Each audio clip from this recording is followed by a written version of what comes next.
এখন আছি দেউলটিতে, যেটা হচ্ছে শরৎচন্দ্র কুঠি। এটা হচ্ছে শরৎচন্দ্র কুঠি। এই যে পক্ষীরাজ এসে নিয়ে চলে আসলাম সকাল সকাল বেরিয়ে। এই হচ্ছে শরৎচন্দ্র কুঠি। এইটা ভিতরে যাই, তারপরে দেখাচ্ছি।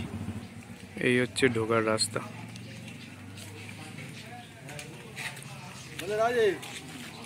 দুটো মাছ ছিল।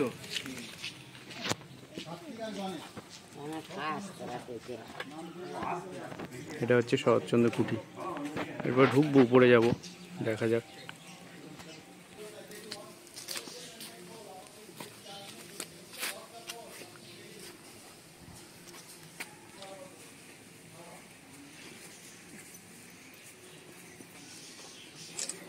আর সোজা যে জানলাটা দেখছেন, জানলাটা খোলা থাকতো, রূপনারায়ণ নদী খেতে বইতো।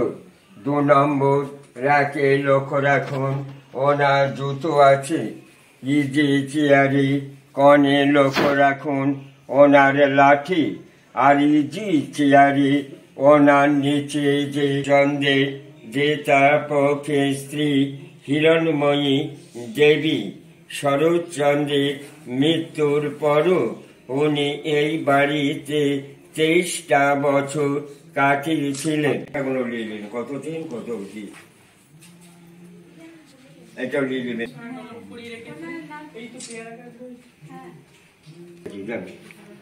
এটা বই আগে ঘাটতে যাবে, ওটা দেখে দেখে আসুন। ওইটা বৈঠকখানা ছিল, এটা বিপ্লবীদের মিটিং ঘর ছিল। ডান দিকে একটা ঘড়ি চলছে, লক্ষ্য রাখুন। 100 বছর আগের ঘড়ি। একদিন দম দিলে 7 দিন চলবে। কনে লক্ষ্য রাখুন, ওটা গড়গড়া তামা খেলতেন। আলমারিতে যে বইগুলো দেখতেন উনি পড়তেন। আর ওই সাদা ফ্রেমে পাশে বাগানো ছবি, নাতি নাত বইয়ের ছবি। আয়নাটা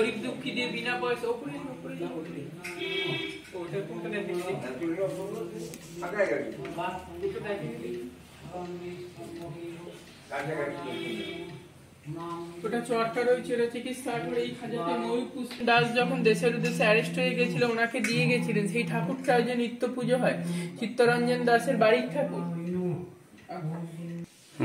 আমার নাম টুবাইপতি। আমরা বংশ পরম্পরা ধরে এই বাড়ি দেখাশোনার দায়িত্ব রয়েছে। ওনার নাতি থাকেন কলকাতা কসবায়, নাতির নাম জয় চট্টোপাধ্যায়। উনি আমার বাবার উপর এই বাড়ি টোটাল দায়িত্ব দিয়ে রেখেছেন। আমার সাথে যোগাযোগ করতে হলে আমার যোগাযোগের নাম্বারটি হলো 8537998629। যারা রূপনারায়ণ নদীর পিকনিক ও হোমস্টের জন্য যোগাযোগ করতে পারেন। এটা ধানের গোলা ধান থাকতো, আর টালির চলে ঘরটা হচ্ছে ঠাকুর ঘর। তখনকার দিনে বাথরুম বাড়ির বাইরে। এখানে রান্নাঘর ছিল দোতলা। 78-এ বনে রান্নাঘরটা পুড়িয়ে যেত, রান্নাঘরটা তৈরি নেই, ফাঁকা জায়গাতে দোতলা রান্নাঘর ছিল। এই যে সিস্টেমটা করা রয়েছে, এটা হচ্ছে ভাতের ফ্যান গড়ানোর জন্য। এই দেয়ালটা 40 ইঞ্চির দেওয়াল, গরমকালে ঠান্ডা হবে, ঠান্ডাকালে গরম। দেয়ালটার ভেতরে মাটি। এইটা হচ্ছে বিপ্লবীদের পালিয়ে যাওয়ার রাস্তা, গোপন রাস্তা, ব্যাক ডোর, সবুজ রঙের গেট। ওপরটা যাবে। আমরা এখন আছি শরৎচন্দ্র চট্টোপাধ্যায় বাড়ির দোতলায়। দোতলায় উঠে সত্যি খুব ঠান্ডা ঠান্ডা অনুভব হচ্ছে। একটু খুবই ঠান্ডা। এই ঘরের দিক দিয়ে মনে যাওয়া যায় না।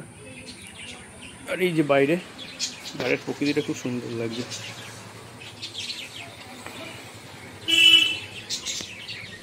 এখানে কিছু পাখি আছে।